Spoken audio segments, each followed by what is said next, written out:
As you travel through the Great Lakes, you'll find hundreds of old homes like the Hixon house here in La Crosse, Wisconsin, on the banks of the Mississippi River, scattered throughout the Great Lakes region. And one of the things about these old gems is they bring a lot of sense of history. Many people are redoing them and preserving them for historic value, and others are redoing them for their own personal use. Along with the home renovation comes the garden renovation as well. And matching your garden to your architecture and the time frame of your home can be quite exciting and a little bit challenging. Many ways to do it. One is to pick some old-fashioned favorites like dahlias. Dahlias were one of the Victorian gardeners' favorites. They grew them for cutting, use as cut flowers in their home, or for the beautiful flowers out in the garden. For Great Lakes gardeners, they're a bit of a challenge. They grow, bloom, flower all summer, the frost kills them back, and then we need to dig up those tuberous roots and store them over winter. Then start them all over again in spring to have blooms that next summer. Cannas are another tropical plant that were very popular during the Victorian era. Just like the dahlias, they are frost tender, so they don't survive our winters. Start them indoors for earlier bloom, or just enjoy the beautiful foliage, solid green or this nice bronze, and there's some even striped ones out. This will develop flowers late summer, and you'll have some beautiful blossoms as well. Now, phlox are another plant that many of us have in our garden. And if you've grown phlox, you've probably had some problems with powdery mildew, a fungus disease, or some of the viruses as well. You can still have garden phlox and the wonderful fragrance that they provide and the good source of nectar for butterflies without all those problems.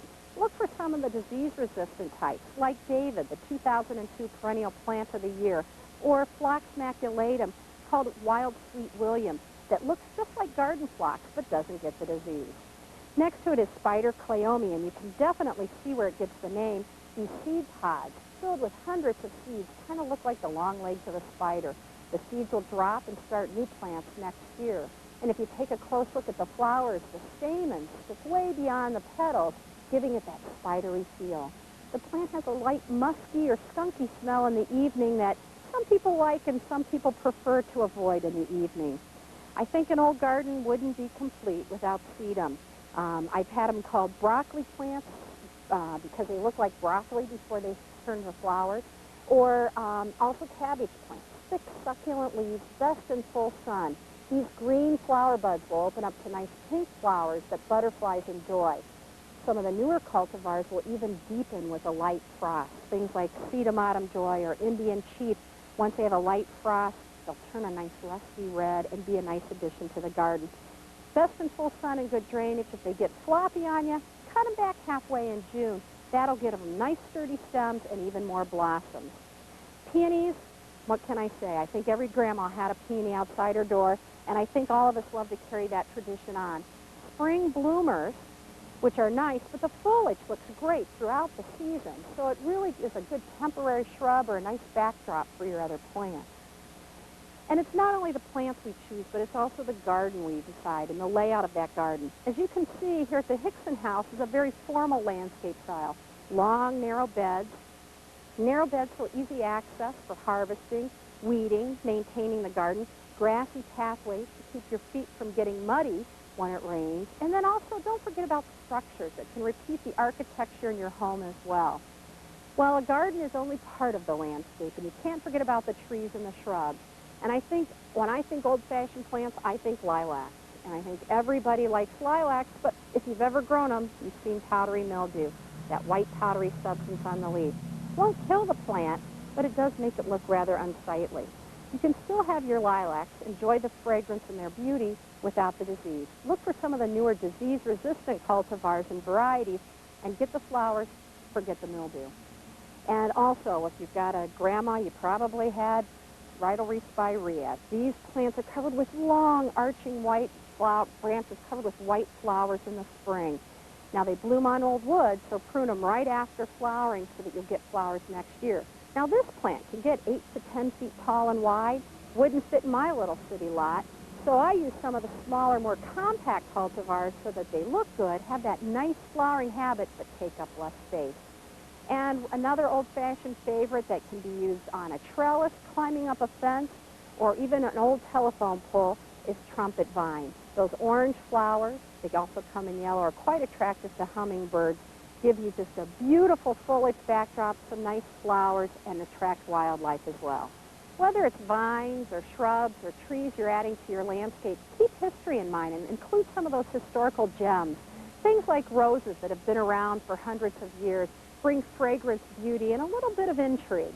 And don't forget some of your herbs. Personally, I like tansy. It's wonderful. The foliage can be dried, and they used to use it to repel insects. I'm not sure if it works, but I think I'm going to sprinkle some in front of my door jamb to see if it works for me. And maybe Rick Brown, the director here, can tell us, did they use that at this home? Can't tell you that one more. Okay.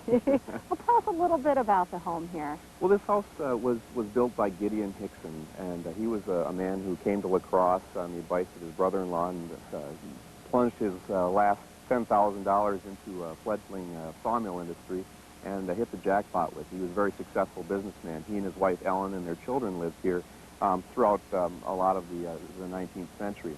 And it was quite the urban area, well, for the 19th century at that time as well? At this time, it was much more idyllic setting, of course. It was a large residential area. Okay. So.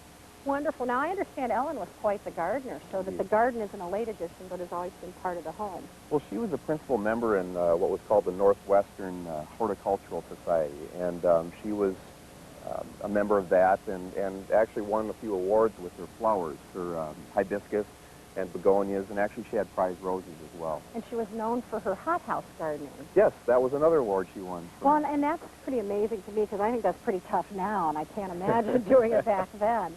And I also understand that the house was designed, or the garden was designed, with her love of gardening in mind. Oh, well, absolutely. This whole landscape had that in mind, and, you know, in her latter years, she would be upstairs in what was the master bedroom, which was set back from the front of the house.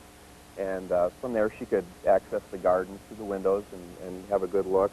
And also, some of the bay window was actually possibly used as a place for food to be served during garden parties and that sort of thing. Oh, how wonderful. So, yeah, the gardens were definitely a very important part of this house and this property. Well, and I took a little peek inside, and you have beautiful furnishings and wall coverings and carpets. Is there a room that seems to be a favorite for visitors? Well, actually, yes. You know, the formal parlor is a very favorite one. That's ornamented in birch, beautiful birch. The carvings are incredible. Well, the variety of wood in this house is incredible. It's very indicative, of course, of Gideon Hixon's connection to the sawmill industry, right? But yeah, we have one of the few remaining Turkish nooks in the country, and of course, all the furnishings in this house are original to the family. We received this house in the mid-1960s from actually it was a daughter-in-law of Gideon Hixon and Ellen Hixon, and we've had the house since then and made it available to the public for tours. And, that's great. Right now, actually, we're right in the middle of raising money for a major restoration project that will include elements of the interior and exterior, which, of course, that will include landscaping as well. So. Well, great. I look forward to coming and watching your garden grow, so I'll be back. Rick, thanks so much for your time. Thanks I appreciate it. If you're thinking about adding some new plants or renovating your landscape, keep a few things in mind. Look back in history and select some plants that mean something to you personally or to the period when your home was built. Get the family involved in planting and growing so that you can have some fun plants, because after all, that's what gardening is all about.